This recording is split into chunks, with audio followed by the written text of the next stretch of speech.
Welcome दोस्तों, इस video में हम देखेंगे एसडीएमसी द्वारा बनाया गया भारत दर्शन पार्क,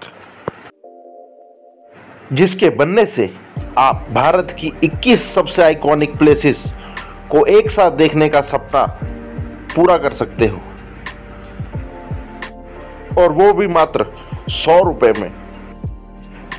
एंट्री करते ही राइट साइड में इसके 4 टिकट काउंटर हैं, जहां पर इसके लिए टिकट मिलती है। अगर आप दिन में आ रहे हैं तो इसकी एंट्री टिकट है 100 रुपीज़, और अगर आप लेट इवनिंग इसका मज़ा लेना चाहते हैं तो उसकी टिकट है 150 रुपीज़।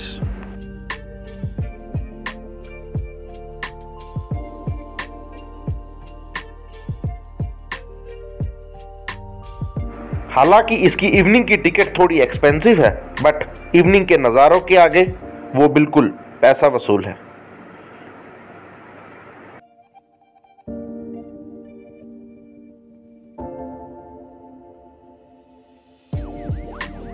पार्क में एंट्री करते ही सबसे सामने आपको दिखते हैं रिसाइकिल्ड ट्रेन के कोचेस से बने हुए पेंटिंग्स, और उसके राइट साइड में एसडीएमसी का बोर्ड, और उसके लेफ्ट साइड में सोलर पैनल्स और उसके साथ कनेक्टेड लाइट्स, जो कि ना सिर्फ एफिशिएंसी बल्कि डिस्प्ले के मामले में भी बहुत ही अद्भुत नज़ारा प्रेजेंट करती हैं।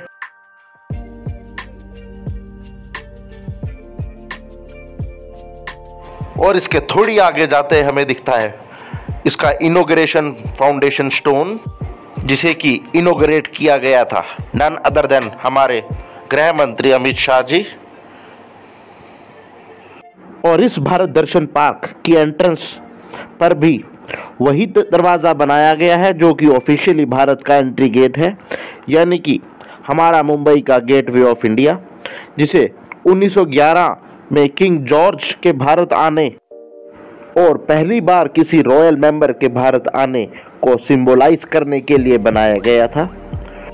और बाद में यही गेट भारत में एंट्री के लिए सिंबॉलिक, और इवन ब्रिटिशर्स जब वापस जाने लगे तब भी इसी एग्जिट गेट से सेरेमोनियल एग्जिट की गई थी।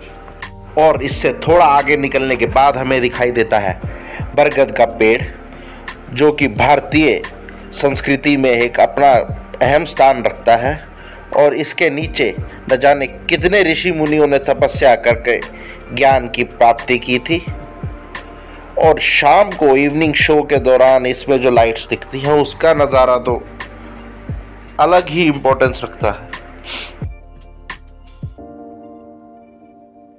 और उतना ही सूदिंग है यहाँ चलाया जाने वाले म्यूज़िक, जो कि आपको निर्वाणा की प्राप्ति की अनुभूति कराता है। और इसके बाद है जयपुर का हवा महल, जो कि एग्जैक्ट रेप्लिका बनाया गया है। और इसी हवा महल के पास एसडीएमसी की सोलर रिक्शाज में हवा खाते आपको टूरिस्ट मिल जाएंगे।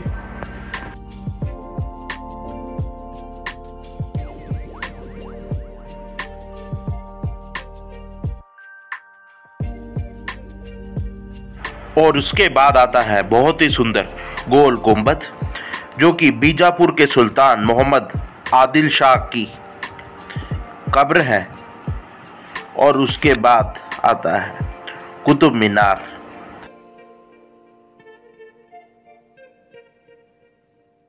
जो कि 13वीं सेंचुरी में गुलाम वंश के द्वारा बनाई गई एक बहुत ही सुंदर बिल्डिंग है, जिसकी शुरुआत कुतुबुद्दीन ऐबक और फिर उसके बाद इसको पूर्ण किया गया इल्तुमिश और फिरोज शाह तुगलक के द्वारा। और जैसे कि ओरिजिनल कुतुब मीनार में कुरान की वर्सेस और फ्लावर्स बनाए गए हैं, इसकी रेप्लिका में भी कोई कसर नहीं छोड़ी गई है। जहां दिल्ली सुल्तान के एक वंश ने कुछ बिल्डिंग्स बनवाई, वहीं कुछ दूसरे वंश जैसे कि खिलजी वंश ने कुछ यूनिवर्सिटीज़ को तोड़ा भी। उसमें से एक थी नालंदा यूनिवर्सिटी, जो कि न सिर्फ भारत की एक अनोखी धरोहर थी, बल्कि वर्ल्ड की फर्स्ट इंटरनेशनल यूनिवर्सिटी, जो कि 800 साल तक नंबर 1 रही। और बहुत से ज्ञानी विद्वान यहाँ से पढ़कर पूरे वर्ल्ड की सेवा की।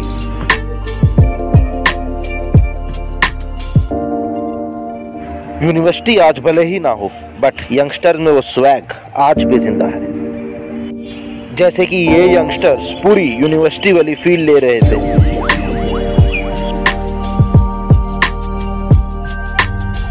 और इस सफर का मजा लेते हुए मिल जाएंगे आपको कुछ गोरे और काले अंग्रेज, जैसा कि दिल्ली वालों को जाना जाता है।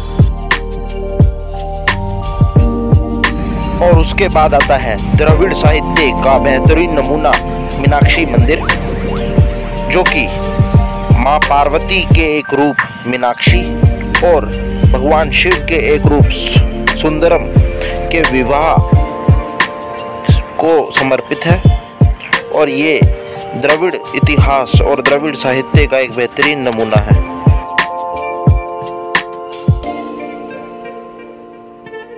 हालांकि ये एक रेप्लिका है, बट इसमें भी जो डिटेलिंग है वो ओरिजिनल टेम्पल से कुछ कम नहीं है।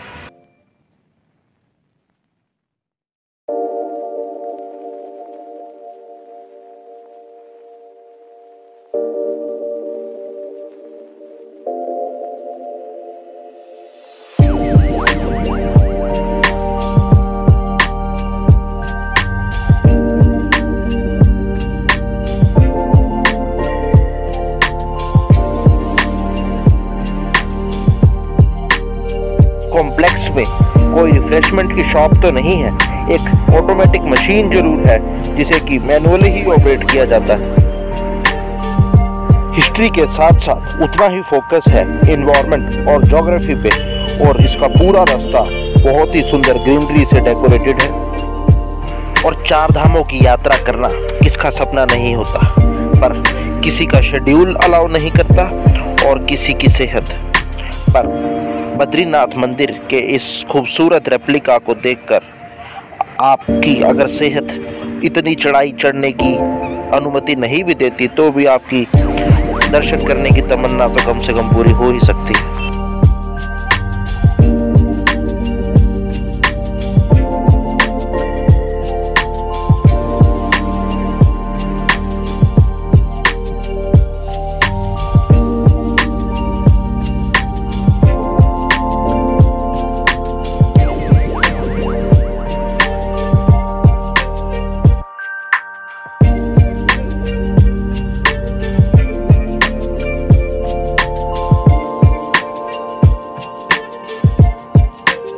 और फिर उसके बाद आता है पुरी का जगन्नाथ मंदिर, जिसे देखने का सौभाग्य तो मुझे भी प्राप्त हुआ। और ये पूरे विश्व में जाना जाता है, फिर चाहे वो इसका आर्किटेक्चर हो या वर्ल्ड फेमस रथ यात्रा।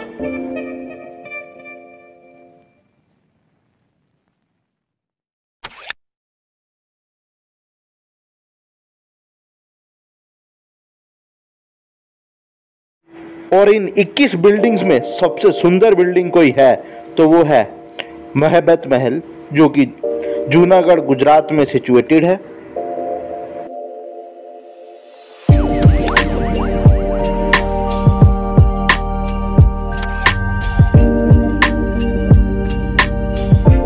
और ये जूनागढ़ के राजा महबत खान जी का मकबरा है।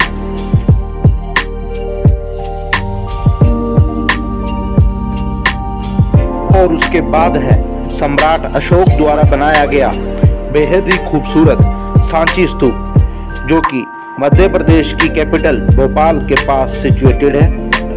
और ये अनडाउटेबली इन 21 बिल्डिंग्स में सबसे सुंदर बिल्डिंग्स में से एक है। और स्तूप, जैसे कि हम सब जानते हैं, एक जागरूक मन और एक जागरूक चेतना का प्रतीक है। इसके खूबसूरत आर्किटेक्चर को निहारने और इसकी परिक्रमा करने का मजा ही कुछ और है। और वो भी तब जब इतना सूदिंग म्यूजिक चला रखा हो।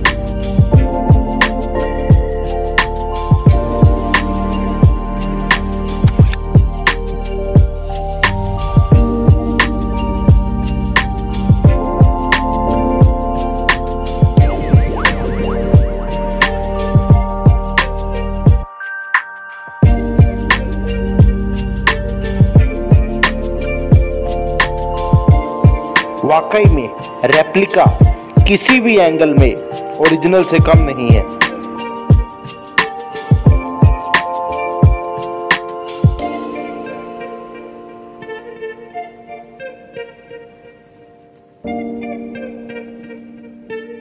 और उसके बाद है कोलकाता में बेस्ड क्वीन विक्टोरिया द्वारा बनाया गया विक्टोरिया मेमोरियल हॉल।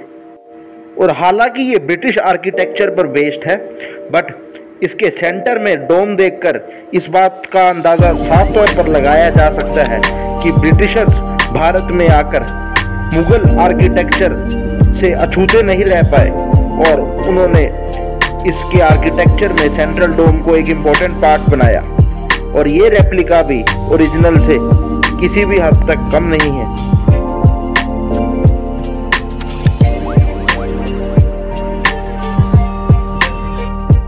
और रास्ते को और भी सुंदर बनाती हैं ये बड़ी हुई स्क्रीन्स, जिसमें इवनिंग शोज के दौरान लाइटेड मॉन्यूमेंट्स को दिखाया जाता है। और वाकई में ये इवनिंग में बहुत ही प्यारा नज़ारा प्रेजेंट करते हैं।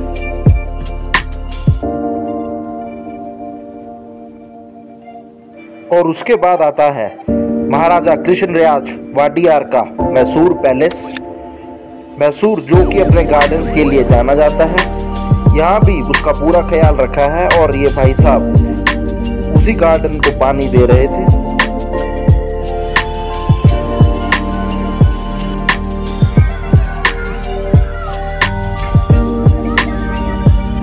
और उसके बाद आता है हैदराबाद की शान चार मीनार, जिसे देखना भी बहुत से लोगों के लिए एक सपने के समान ही है।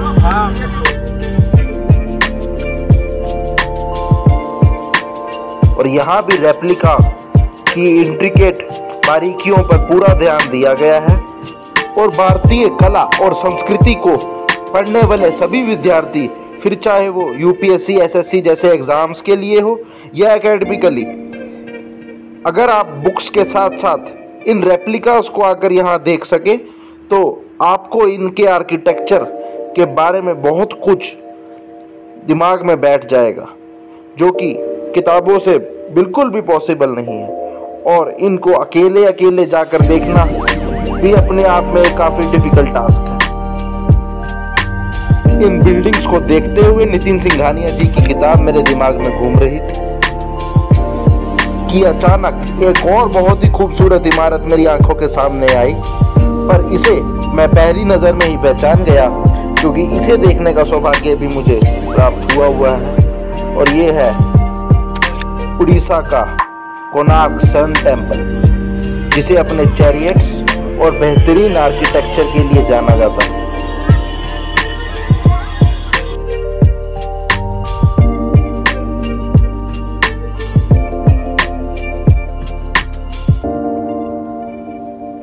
और इसके बाद आती हैं आर्ट एंड कल्चर के जगत में अपना एक अलग पहचान रखने वाली अजंता एलोरा की पेंटिंग्स और बुद्ध जी अपने एक रेस्टिंग पोज में।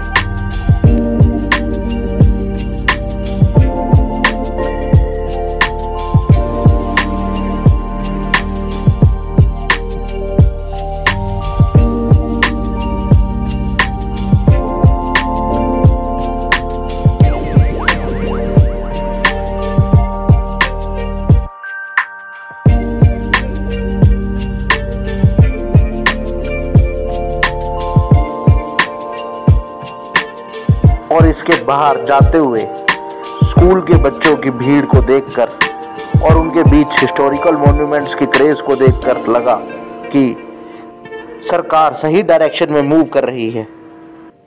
वीडियो अच्छी लगी हो तो लाइक और सब्सक्राइब जरूर कर दीजिएगा।